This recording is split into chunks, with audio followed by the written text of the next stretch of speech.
Rais wa Urusi Bwana Vladimir Putin ametoa pongezi kwa kiongozi mkuu wa Iran Ayatollah Al-Khamenei, lakini pia kwa rais wa taifa hilo la Kiajemi Masoud Pezeshkian kufuatia namna walivyokuwa na misimamo dhidi ya maadui ambao wamekuwa wakilitafuta taifa hilo kwa muda mrefu.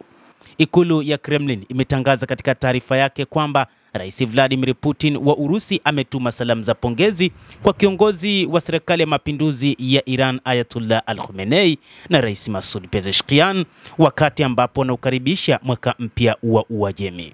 Katika taarifa iliyochapishwa kupitia shirika la habari la TASS, imetaja kuwa pongezi za dhati juu ya kukaribisha mwaka wa Kiajemi zimetumwa kwa Ayatollah Al-Khamenei na Masoud Pezeshkian. Hata hivyo, moja kati ya pongezi hizo ni kutokana na kile ambacho rais wa Urusi Vladimir Putin anakiona wakati huu juu ya ushirika ambao anaupata kutoka kwa Iran na namna walivyokuwa imara viongozi hao katika kupambana dhidi ya maadui ambao wamekuwa wakiliandama taifa la Iran. Katika ujumbe wake kwa Pezeshkian, Rais Putin amesema Iran ni rafiki wa kutegemewa na ni jirani mwema wa Russia, na tutaendelea kustawisha uhusiano wetu kwa kuzingatia ushirikiano wa kina na wa kimkakati kwa manufaa ya mataifa yote mawili na kuunga mkono utulivu na usalama wa eneo. Katika ujumbe wake kwa Pezeshkian, rais wa Urusi pia amesema na kutakia kwa dhati afya na mafanikio katika shughuli zako za kiserikali pamoja na amani na ustawi kwa wenzako unaowapenda.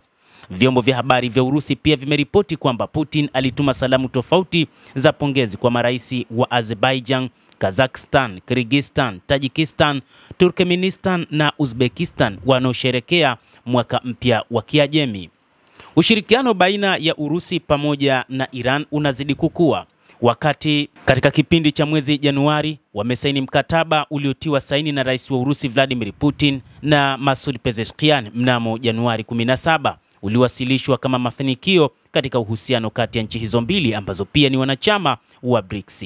Hata hivyo, mkataba huo unajumuisha masuala ya kijeshi, lakini pia wajibu wa moja kwa moja kutoka kwa pande zote mbili. Badala yake unarasimisha tu uhusiano wa karibu kati ya Iran na Urusi ambao umeendelea tangu uvamizi kamili wa Ukraine mnamo mwaka 2022.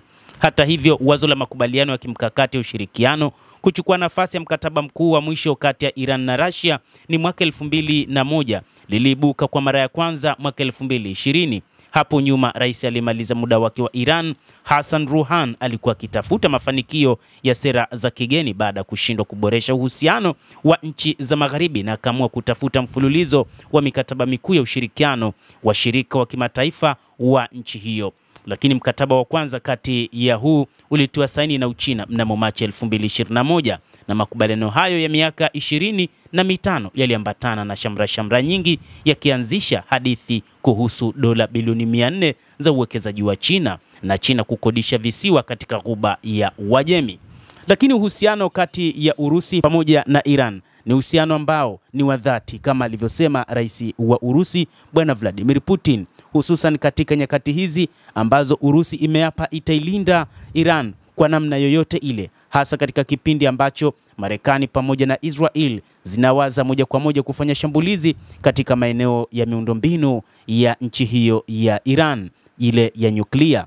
Na pia Urusi imesema kwamba kama kutakuwa na mazungumzo yoyote ambayo yatazungumzia suala la nyuklia la Iran, Urusi lazima ialike katika mazungumzo hayo pamoja na Uchina. Mtazamaji, endelea kutufuatilia na usisahau kulike, usisahau kucomment, kadhalika na kusubscribe channel yetu hii.